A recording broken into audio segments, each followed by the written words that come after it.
Telugu digital media network లో political కేటగిరీలో #1 కేవలం 72 గంటల్లో 1,50,00,000 వ్యూస్ పైగా పాపులర్ టీవీ నెట్వర్క్. ఇప్పుడు తెలంగాణలో పొంగులేటి సంచలన వ్యాఖ్యలు చేశారు. అదేంటంటే పార్లమెంట్ ఎన్నికల తర్వాత నేను సీఎం అవ్వడం అనేది ఊహాజనితం, పళ్ళు ఉన్న చోటే రాళ్ల దెబ్బలు, నా దగ్గర పళ్ళు ఉన్నాయి కాబట్టే దెబ్బలు అని చెప్పేసి పొంగులేటి శ్రీనివాసరెడ్డి మీడియా చిట్చాట్లో ఇవాళ చెప్పడం జరిగింది.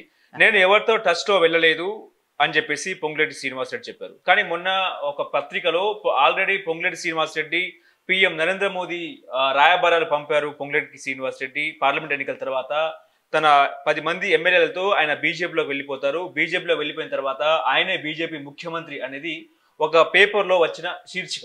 ఎట్లా చూస్తారండి ఒక ఖమ్మం వాదిగా, ఒక సీనియర్ న్యాయవాది?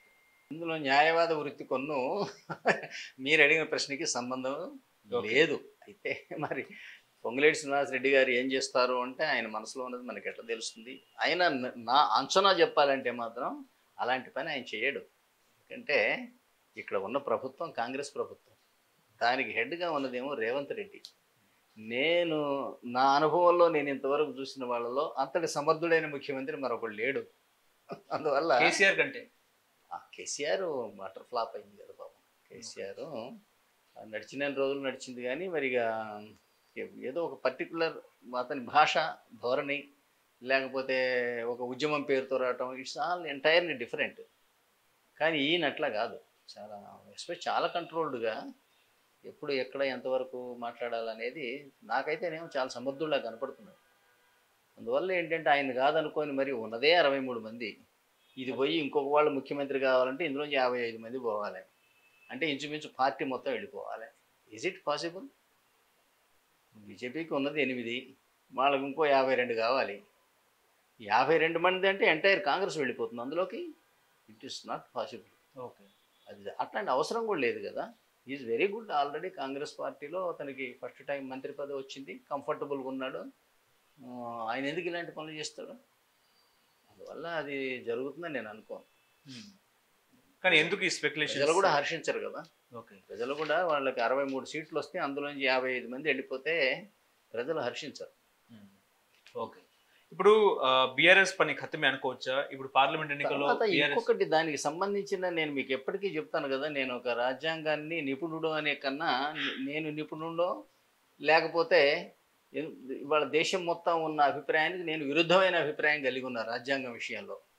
అందువల్ల మరి నా బుర్ర సరిగ్గా లేదా, జనం సరిగ్గా అర్థం చేసుకోలేదా అనేది కాలంలో తెలుస్తుంది. కాలాంతరంలో సామాన్య మానవులు కూడా నిజానికి జడ్జి చేయగలరు.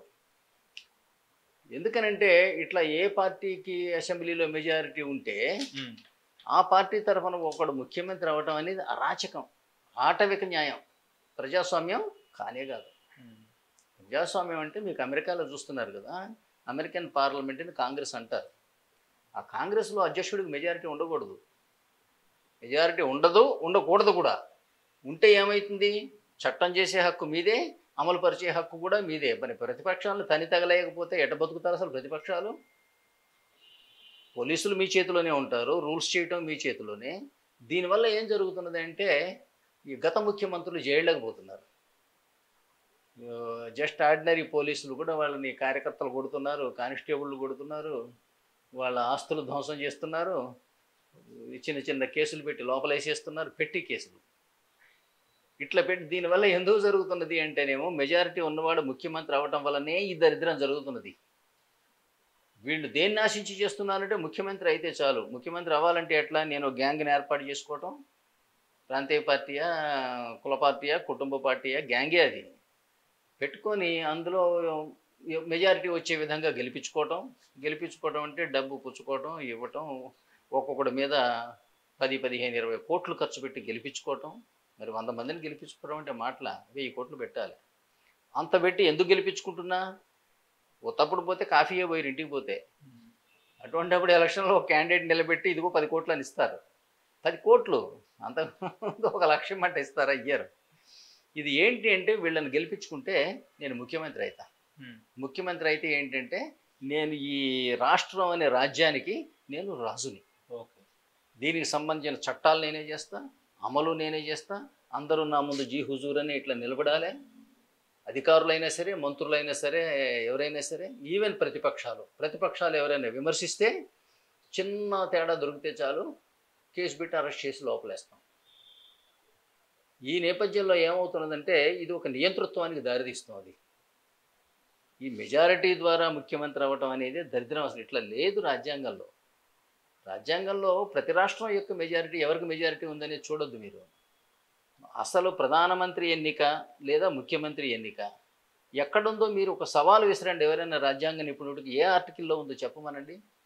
నేను చెప్తున్నా వాళ్ళకి ఎలక్షన్ లేదు, నియమించేవాళ్ళు అని. నేను ప్రధానమంత్రి నియమితుడు అని ఆర్టికల్ 75 ఉందని చెప్తున్నా. ముఖ్యమంత్రి ఎన్నిక లేదు, నియమితుడు అని నేను ఆర్టికల్ 164 చెప్తున్నా. వాళ్ళ ఎన్నిక ఎక్కడుందో ఏమన్నా చెప్పమనండి.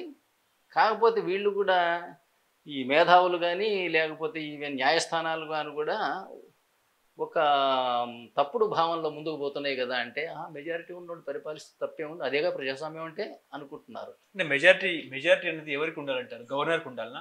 చక్కటి ప్రశ్న మీరు అనేది. ఎవరికి భారతదేశంలో రాష్ట్రపతికి తప్పితే ఎన్నికైన మనిషి భారతదేశంలో మరొకడు లేడు. ప్రజాస్వామ్యంలో మీకు 2 వింగులు ఉంటాయి. కొద్దిగా దయచేసి వినే ప్రజలు, పాలకపక్షాలు, ప్రతిపక్షాలు, మేధావులు, పత్రికా రంగం కొంచెం దయచేసి మీ చెవులు ఇటు రిక్కించి వినండి. ప్రజాస్వామ్యంలో ఏంటంటే మీకు లెజిస్లేటివ్ పవర్ వేరు, చట్ట వ్యవస్థ వేరు, కార్యనిర్వాహక వ్యవస్థ వేరు. చట్ట వ్యవస్థ పని ఏమిటి అంటేనేమో అసెంబ్లీలు, పార్లమెంట్లో పని చట్టాలు తయారు చేయటం. ఆ చట్టాల ప్రకారంగా పరిపాలన కార్యనిర్వాహకాధికారి చేస్తాడు. అమెరికాలో లాగా 2 ఒకటి చేతిలోనే ఉంటే అది రాచరికం అవుతుంది. గత రోజుల్లో రాజ్యాలు కూడా ఇట్లాగే జరిగేవి. ఒక్కసారి రాజ్యం చేతికి వస్తే ప్రతిపక్షాల వాళ్ళని చంపి తగలేసి లేదా జైళ్లలో పెట్టి లేదా మెడకాయ నరికి కోట గుమ్మానికి ఏలాడి మళ్ళీ ఇప్పుడు అయ్యే జరుగుతున్నది. కానీ మీరు అన్నట్టు గవర్నర్లే వాళ్ళ పదవికి రాజీనామా చేసి రాజకీయాల్లో వెళ్ళి మళ్ళీ ఎంపీ పదవికి పోటీ చేస్తున్న పరిస్థితి ఇప్పుడున్న నేపథ్యం. ఇదంతా కూడా రాజ్యాంగ అజ్ఞానమే. నేను ఆ మాట అంటానికి నేను వెనకాడను. వింటున్న మేధావులందరికీ కూడా నేను చెప్తాను, ఇది రాజ్యాంగ అజ్ఞానం. ఇట్లా మీకు అవి ఉన్న సెక్షన్స్తో సహా చెప్తాను. ఒకసారి చూసుకోండి. ఇప్పుడు అసెంబ్లీలు ఉన్నాయి. ప్రజలు ఎన్నుకునేది అసెంబ్లీ మెంబర్లను ఎన్నుకుంటారు. ప్రజలు అట్లాగే లోక్సభ సభ్యుల్ని ఎన్నుకుంటారు. ఈ ఎమ్మెల్యేలందరూనేమో రాజ్యసభ సభ్యులను కూడా ఎన్నుకుంటారు. ఈ ముగ్గురు కలిసి రాష్ట్రపతిని ఆర్టికల్ 55 కింద ఎన్నుకుంటారు. ఒక్కొక్క ఎమ్మెల్యే ఓటు విలువ అతని నియోజకవర్గంలో ఉన్న జనసంఖ్యతో సమానం. జనం, ఓటర్ కాదు. అంటే పసిపిల్ల నుంచి ముసలోడు దాకా రాష్ట్రపతిని ఎన్నుకున్నట్లు లెక్క. ఇంత మీరు విస్తృత స్థాయిలో ఎన్నుకొని అందులో పైగానేమో విప్పు జారీ చేయడానికి వీల్లేదు. విప్పు జారీ చేయటం అంటే ఏంటి? విప్పుకొని చూపించమంటాం. ఎలక్షన్స్లో మీరు ఎవరికి ఓటేస్తారో మేము చెప్పినట్టు ఓటేయాలి, అది చూపించి ఓటేయాలి. ఇంతకన్నా మూర్ఖత్వం, ఇంతకన్నా రాచకం, ఇంతకన్నా ప్రజాస్వామికం ఎక్కడన్నా ఉంటుందా? భార్యనే అడగకూడదు ఎవరికి నువ్వు ఓటేసావు లేదా వేస్తావని. ఎమ్మెల్యేలు, ఎంపీలట చూపించి ఓటేయాలట. ఎవరికి వేసేటప్పుడు? ముఖ్యమంత్రిను ప్రధానమంత్రిని ఎన్నుకునేటప్పుడు. అసలు ఆ ఎన్నిక రాజ్యాంగంలోనే లేదు. ఈ ప్రక్రియ వీళ్ళకి అనుకూలంగా ఉన్న ఎందుకు పెట్టుకున్నారో తెలుసా? ఈ మెజారిటీ కోసం కోటాను కోట్లు ఇచ్చి డబ్బులు ఇచ్చి కొనుక్కున్నారు కదా. ఇంత డబ్బు ఇచ్చి కొనుక్కున్నాక సీక్రెట్ బ్యాలెట్ అలో చేస్తే వాడు ఎవడు కోటేస్తాడో తెలియదు. అందుకోసం దుర్మార్గం ఏంటంటే రాజకీయ వ్యాపారానికి మీకు సులువైన విధానమే విప్ అనమాట. ముఖ్యంగా మీకు రాష్ట్రపతిని నేను ఆర్టికల్ 55 అని చెప్పాను. ఓకే. అతన్ని మీరు ఇంత విస్తృత స్థాయిలో ఎమ్మెల్యేలు, ఎంపీలు ఎన్నుకున్నారు. అతనికి మీరు అధికారం లేదని మీరు ఆర్గ్యూ చేసి అతను గదిలో పెట్టి కిడ్నాప్ చేసేసి నువ్వు ఇక్కడే ఉండు, మేము కాగితాలు పంపుతుంటాం, నువ్వు సంతకాలు పెట్టి బయటికి పంపుతుండు అంటే అది ఎందుకు ఎన్నుకున్నావు? నువ్వు ఏది పంపిస్తే సంతకం పెట్టాను ఈయనేందుకు? ఒక IAS ఆఫీసరు లేదా ఒక పోస్ట్ మాస్టర్ చాలు కదా.